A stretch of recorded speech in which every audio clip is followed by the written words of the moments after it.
ছেলে মাদ্রাসায় দিলে আমার ছেলে অন্যদের চেয়ে নৈতিকভাবে আরো বেশি বলিয়ান হবে, চারিত্রিকভাবে আরো বেশি শক্তিশালী হবে, সে আরো বেশি পরোপকারী হবে, মাতা পিতার প্রতি সে আরো বেশি দায়িত্বশীল এবং যত্নশীল হবে। এই সেন্সগুলোকে নিজের ভেতরে ধারণ করবেন। আমি একটা কথা বলি, আসলে কোরআন শিক্ষার প্রতি আমরা বিমুখ হওয়ার কোনো কারণ নেই।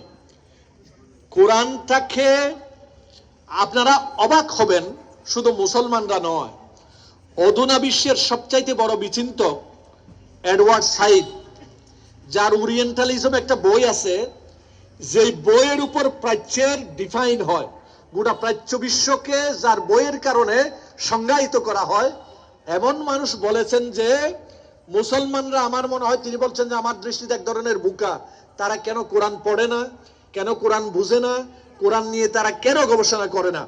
কোরআনের ব্যাপারে তার একেবারে উক্তি হলো, such a book in which all subject of human needs are included.